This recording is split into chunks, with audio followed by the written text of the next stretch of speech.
सभी सुखी होना चाहते हैं,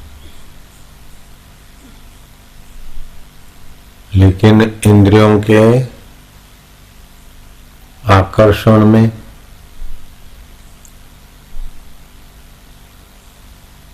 मन बह जाता है। मन में रहता है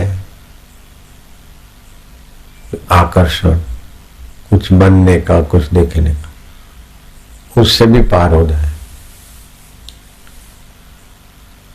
तो फिर उसके आगे है बुद्धि। बुद्धि में रहता है राग द्वेष।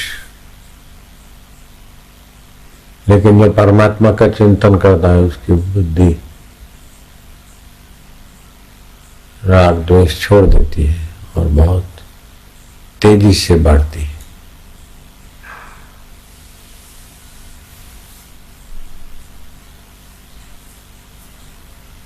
काम, क्रोध, लोभ, मोह, मद, मात्सर्य,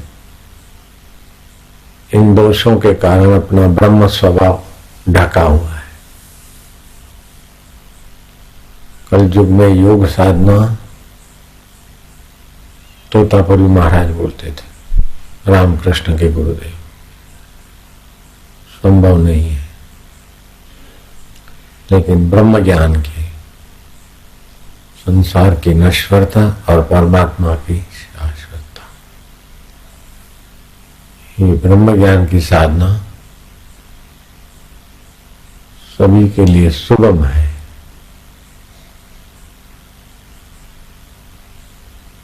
तोतापुरी महाराज बोलते,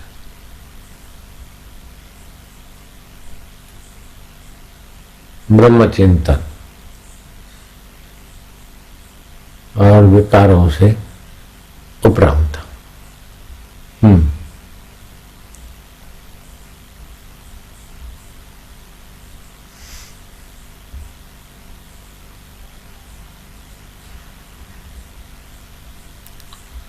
तोतापुरी महाराज बहुत ऊंचे कोटि के थे, रामकृष्ण से तो बहुत आगे थे।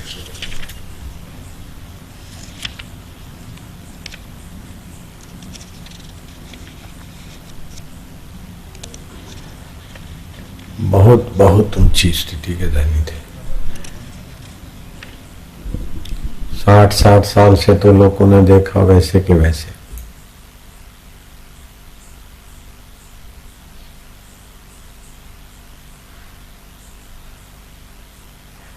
सामर्थ्य भी उनमें था।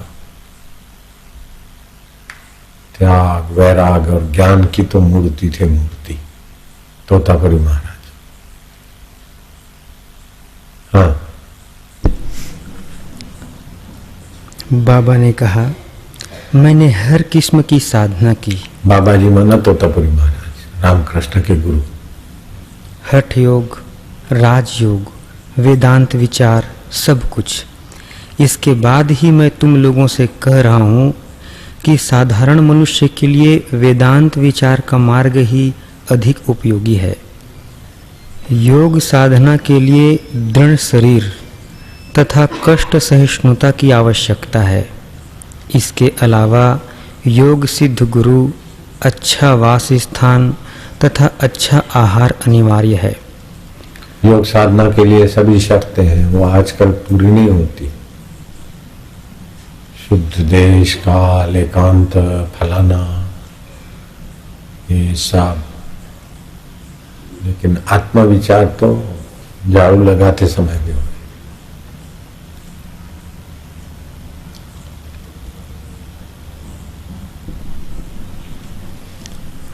संसार से सुख लेने की भावना छोड़ दी और व्यक्तित्व बनने का, मैं कुछ बनूं नहीं, मैं कौन हूं खोजो। हाँ, 50 वर्षों के उपरांत योगाभ्यास तो किसी तरह संभव नहीं है। इसी कारण आज के युग में वेदांत की ही सबसे सरल मार्ग है। असल वेदांत साधना आरण्यक जीवन की साधना ही होती है।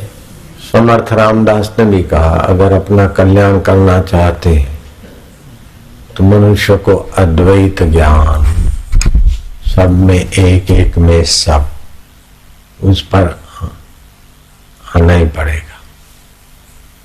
सीताराम के दर्शन हुए, हनुमान जी भी उनके साथ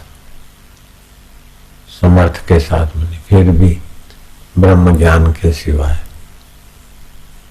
समर्थ ने कहा पूर्ण कल्याण नहीं।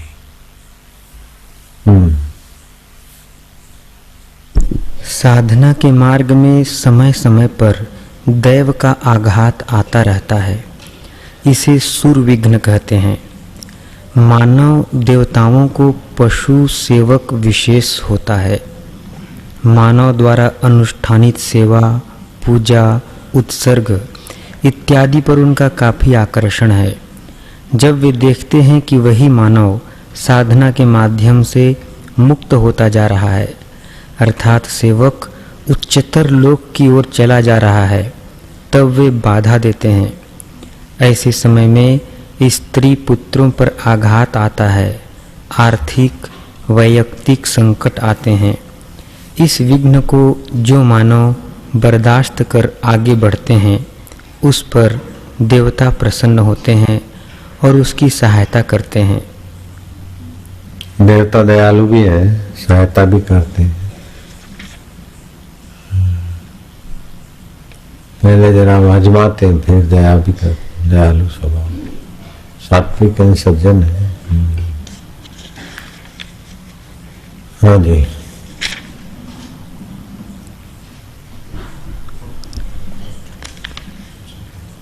चित्त का विक्षेप और भक्त दूर होने के बाद जो दर्शन होता है वही है असली दर्शन। चित्त का विक्षेप और भक्त दूर होने के बाद जो दर्शन होता है वही है असली दर्शन। भक्ति के बाह्य प्रदर्शन को बाबा कोई महत्व नहीं देते। हाँ, साज समाई है हो पूजा, तोतापुरी महाराज बोलते हैं इसमें ज्यादा झंझट में मत पड़ो। अंतरंग, और अंतरंग में भी उत्तम साधना दो प्रकार की बता देते ईश्वर प्राप्ति की। एक तो गुरु का सानिध्य, सत्संग सुनना, मनन करना, नित्यासन करना, ये बहुत अंतरंग। और दूसरा सत्कार्य करना निष्काम भाव से, जगत की आसक्ति मिटाने को, मान की इच्छा बिना, सेवा और वेदांत।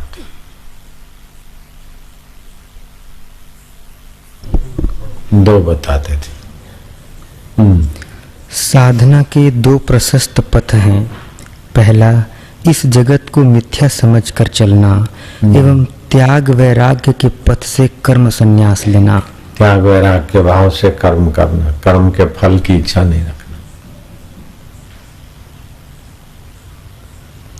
दूसरा पथ है इस जगत को भगवान स्वरूप तथा भगवतमय समझकर निष्काम कर्मवृत्ति हो जाना।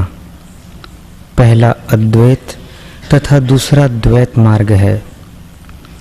इसे पूर्ण रूप से समझ लेना होगा कि कौन से पथ के तुम अधिकारी हो।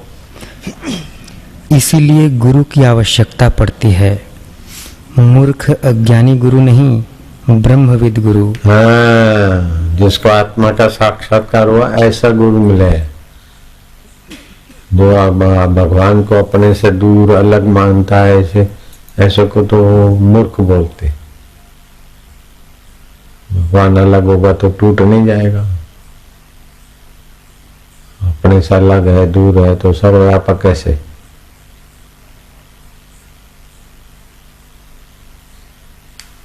अपने से भगवान अलग हो तो जड़ है।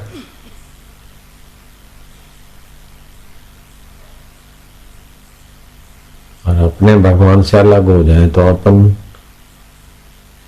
कतरा बन जाएंगे।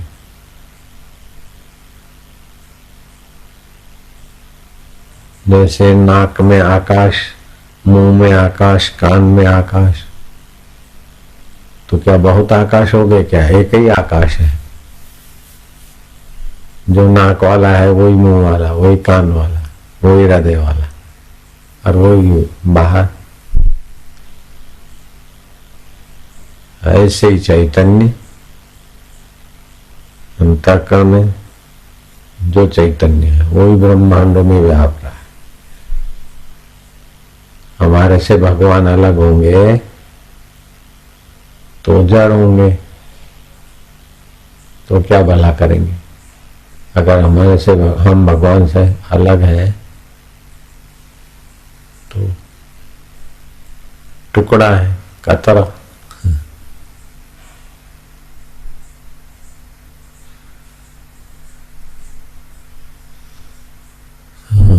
ईश्वरो सर्वभूतानां हृदयेषु तिष्ठति। ब्रह्मविद गुरु जो तुम्हारे जन्म जन्मांतर की खबर जान जाएंगे तथा जो इस बार की साधना का मार्ग प्रदर्शन करने में समर्थ होंगे। और मूर्ख लोग डरते रहते हैं, बोले अभी हमारा क्या, बाद में हमारा क्या।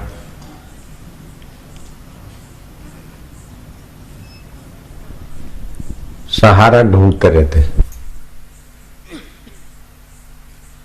जब ईश्वर के रास्ते चलते हैं, गुरु मंत्र साथ में है, और मूर्ख लोग भविष्य के लिए डरते रहते हैं। बड़ी तुच्छ बुद्धि है।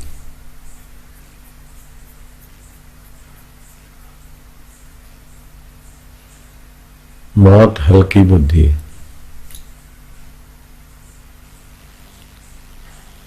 आत्मा परमात्मा साथ में, गुरु मंत्र साथ में, और हमारा क्या। बुद्धि मारी गई।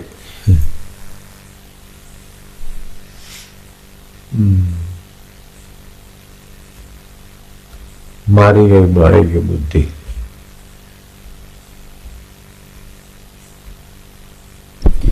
जो लोग सृष्टि के प्राकृतिक तत्व एवं रहस्य के मर्मज्ञ हैं, एकमात्र वे आत्मानुभवी महापुरुष ही निर्विच्छिन्न आनंद प्राप्त करते हैं और उस आनंद को प्राप्त करने के वे अधिकारी भी हैं। तुम मात्र अभिनय देखते हो, समझ रखो अभिनय एवं अभिनेता दोनों ही मिथ्या हैं। अभिनेता समझते हैं कि वे हरिश्चंद्र नहीं हैं, परंतु अभिनेता स्वयं तथा दर्शक रूप में तुम लोग जब करुण दृश्य आता है तो करुणा से तथा भयंकर दृश्य आने पर भय से अभिभूत हो उठते हो। अपने को सदैव तटस्थ अभिनय दृष्टा समझ कर रहो, जैसे मैं अपने कैलाश पर आसीन हूँ। पार्श्व में मेरा अक्षय वट वृक्ष के नीचे संसार के जीव जब माथे पर अपनी ही बांधी गठरी लेकर अति कष्ट से चलते फिरते नजर आते हैं, तब मुझे देखकर हंसी आती है। तोतापुरी महाराज बोलते हैं, रामकृष्ण के गुरुदेव अपनी कल्पनाओं की गठरी बांध के परेशान हो रहे हैं मूर्ख लोग, मेरा क्या होगा भविष्य में। तो मुझे हंसी आती। आत्मा अमर है, चेतन है, करोड़ों जन्म हो गए फिर भी उसका कुछ नहीं बिगड़ा, और शरीर को कितना भी मिले टिकने वाला नहीं है, और गुरु मंत्र साथ है, फिर भी भविष्य है। मूर्ख बुद्धि मारी गई।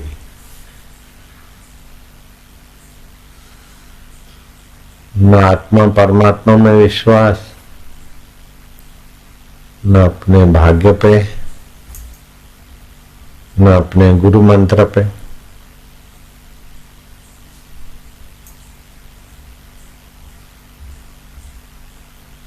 अभागी अभागी मती है। भय के बंडल लेके सिर पे परेशान हो रहे।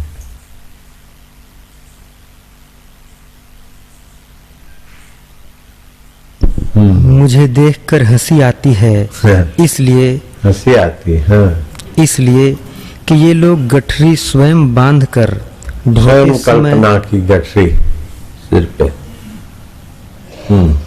ये लोग गठरी स्वयं बांधकर ढोते समय किस तरह दुखी हो रहे हैं। इसलिए लोगों बिलक बिलक के रो रहे हैं, दुखी हो रहे हैं। बोलो, है तो चेतन और दुखी हो रहे हैं। बोलो, श्रद्धा भी है, मंत्र भी है, चेतन भी है और दुखी हो रहे हैं। कैसे मूर्ख है।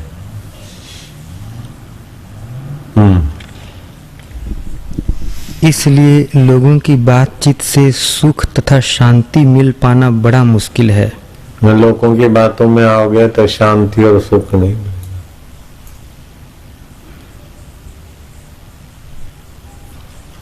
तो ऐसी संसारी फालतू बातें। आत्मा को जानने का उपाय क्या है? आत्मा सर्वदा प्रकाशमान रहता है। लोग उसे महसूस नहीं कर पाते क्योंकि उनका चित्त अशुद्ध रहता है। मलिन दर्पण में क्या अपना प्रतिबिंब दिखलाई पड़ता है? सूर्य प्रतिबिंब क्या उसमें प्रकाशमान हो सकता है? अविद्या के कारण चित्त में मल का विक्षेप अथवा आवरण रूपी मैल पड़ा हुआ है। इस से ना समझी बेवकूफी के कारण परेशान और फिर बेवकूफों की बातों में ही रहते हैं ज्यादा। अरे भाई कुछ तो सोचना पड़ेगा। शीतल है तो बदल जाती। हाँ, इस मैले को दूर करने के लिए ब्रह्मनिष्ठ श्री गुरु के मुख से वेद के तत्वमसि आदि महावाक्यों का श्रवण करना होता है। इसके बाद उसका निष्ठापूर्वक मनन एवं निधिध्यासन करना होता है। निष्ठापूर्वक ऐसे नहीं थोड़ा करके फिर गिरे नहीं तो करा कराया चौपट हो जाता। 70 डिग्री पानी गर्म हुआ फिर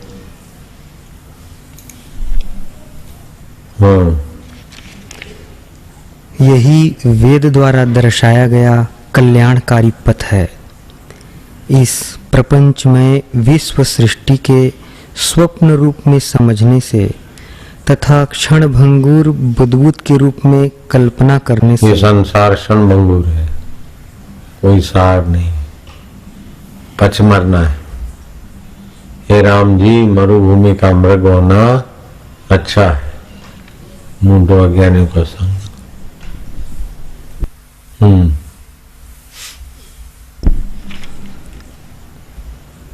इस प्रपंच में विश्व सृष्टि के स्वप्न रूप में समझने से तथा क्षण भंगुर बुद्बुद के रूप में कल्पना करने से साधक के लिए आत्मज्ञान की ओर अग्रसर होने में सुविधा होती है।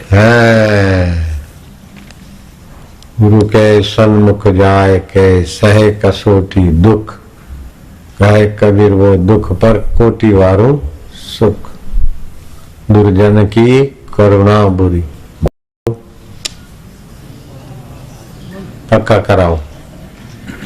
दुर्जन की करुणा बुरी, दुर्जन की करुणा बुरी, भलो साईं को त्रास, भलो साईं को त्रास। सूरज जब गर्मी करे, सूरज जब गर्मी करे, तब बरसन की आस, तब बरसन की आस।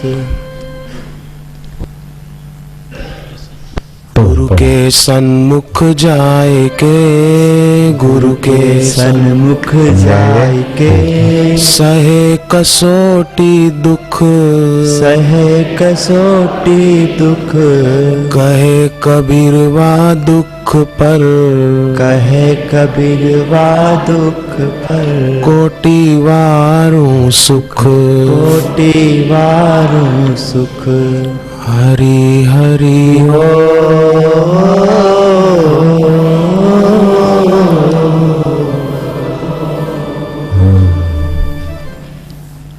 हाँ जी।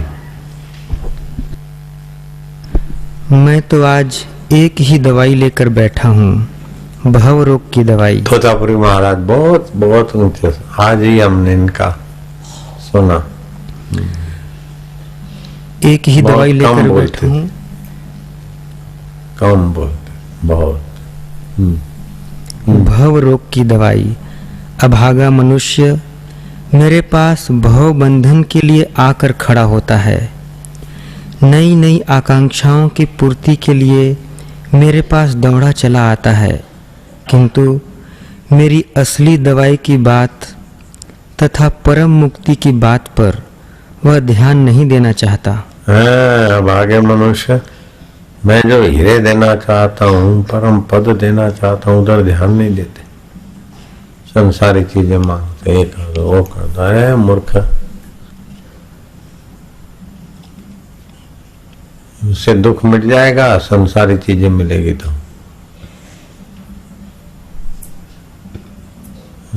अपने पैर पे खड़े होंगे। अरे अपना पैर खोज नौकर।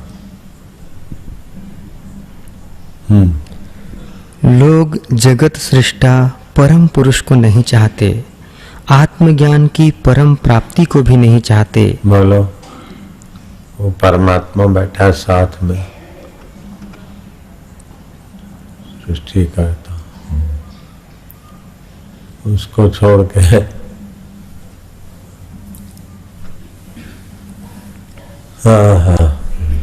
मात्र अर्थ वैभव चाहते हैं, जो बंधन का प्रधान कारण है।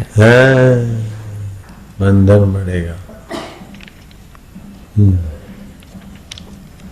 श्वास ही जीवन है, और इतने वर्षों से बहुत सी श्वास को तुमने व्यर्थ के कामों में नष्ट कर डाला है। श्वासोश्वास कितना कीमती है, व्यर्थ की बातों में कामों में नाश कर दिया। एक आदमी आया और महाराज ने कहा तुम इधर ही रह जाओ, कलकत्ता नहीं जाओ, जगन्नाथ में जाओ।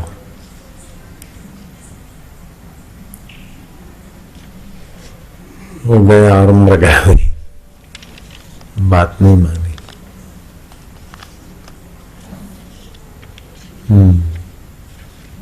हाँ जी। अब अवशिष्ट श्वासों को ईश्वर की भावना में लगाओ, इसी से प्रकृत कल्याण होगा और प्राणों में यथार्थ शांति मिलेगी।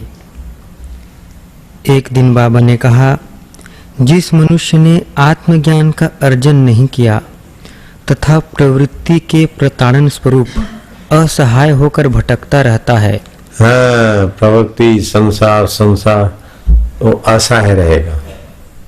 सच्ची सहायता तो आत्मा में आने से होती, आत्मा का आश्रय, परमात्मा का आश्रय। बाकी तो कितने भी आश्रय होंगे, दुख जाएगा नहीं। आत्मा परमात्मा आश्रय बिना दुख नहीं जाएगा, डर नहीं जाएगा। प्रवृत्ति के प्रताड़न स्वरूप असहाय होकर भटकता रहता है, वह पशु तुल्य है। पशु तुल्य। पशु भी पोताना पगे छे। हाँ। गृहस्थों के भीतर भी सत, त्यागी एवं आत्मज्ञानी लोग होते हैं। तुम यह मत सोचो कि साधु होने से ही कोई सच्चा ज्ञानी हो जाएगा। साधु का बेख बना दिया तो क्या हो गया? ज्ञान के लिए तत्परता। इसमें भी अनेक फालतू लोग होते हैं। बाबा जी ने पुराण की कथा सुनाई। दधीची जैसे त्याग और तितिक्षावान थे, वैसे ही तपस्वी थे। सभी उनका प्रचुर सम्मान करते थे। देवराज इंद्र की सभा में सभी ऋषि दर्शन दे जाते थे, केवल दधीची ऋषि ही अपवाद थे। इंद्र इससे दुखी और रुष्ट हुए। सोच विचार के बाद उन्होंने निश्चय किया कि दधीची ऋषि के पास उनके स्वयं जाने की आवश्यकता है। एक दिन इंद्र तपोवन में गए। ऋषि को साष्टांग प्रणाम करने के बाद उन्होंने करबद्ध निवेदन किया। इंद्र देवता ब्रह्मज्ञानी दधीची को साष्टांग दंडवत प्रणाम करता है। फिर देखो, हाँ, ऋषिवर, आप स्वयं हम लोगों के पास नहीं आते हैं, इसीलिए मैं स्वयं आपके दर्शन के लिए उपस्थित हुआ हूँ। पहले एक प्रश्न निवेदित करना चाहता हूँ। मेरे विषय में आपकी धारणा क्या है? महर्षि दधीची ने निर्विकार भाव से कहा, कुत्ते के जैसा।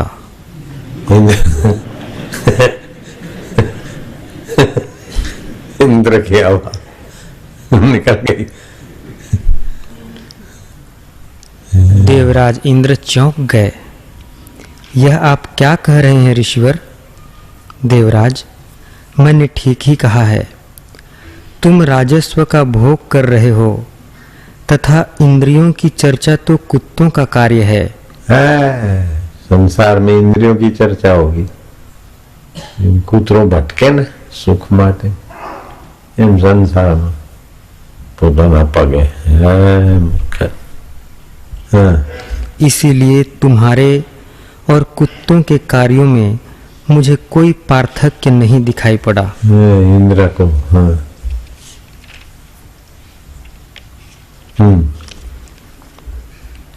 बाबा कहते हैं, देखो, मनुष्य मात्र सुख चाहता है, किंतु वह गलत मार्ग पर भटक जाता है, इसलिए सुख से वंचित हो जाता है। बाह्य जगत का सब कुछ नश्वर है। बाहर का कितना भी मिल गया तो नश्वर है ना, तो नश्वर से शाश्वत नहीं मिलता। जो विनाशशील तथा परिवर्तनशील है, वह स्थायी सुख शांति कैसे देगा? पार्थिक भोग्य वस्तु अंततः दुख का ही सृजन करता है। भोग्य वस्तु को ध्यान में न रखकर भोगी मनुष्य की ओर एक बार देखो, तुम देखोगे कि वह नश्वर है। अपनी असहायता के संबंध में अनुभव, अभिज्ञता एवं प्रत्यक्ष दर्शन के बाद भी उसकी भोग लिप्सा नहीं दूर होती। स्थायी सुख के लिए सबसे पहले इस बात का ज्ञान होना चाहिए कि सत्य क्या है। सत्य स्वतः प्रकाशशील है। उसे देखने के लिए किसी प्रदीप का प्रयोजन नहीं होता। फिर भी तुम्हारे नेत्रों में जो मल है उसे अवश्य दूर करना होगा।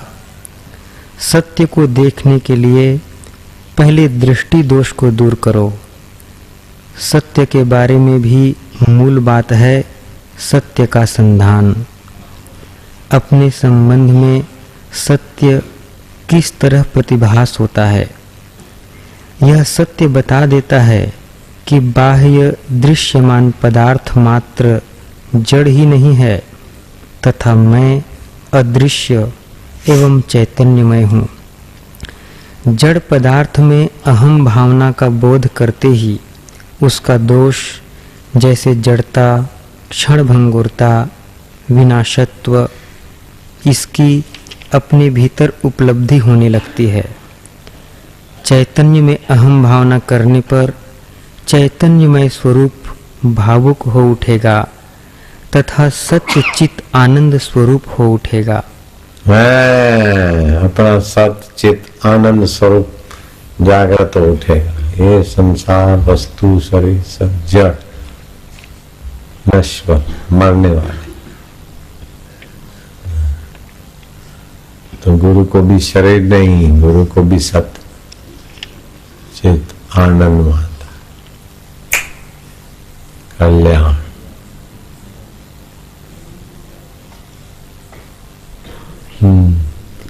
आत्मज्ञान के अलावा और कोई स्थायी सुख नहीं होता।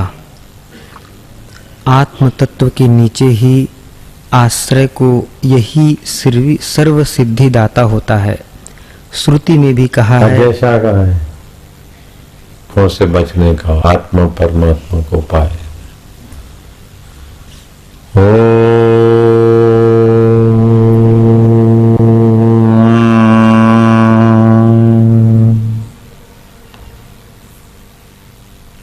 हरि ओम हरि ओम हरि ओम।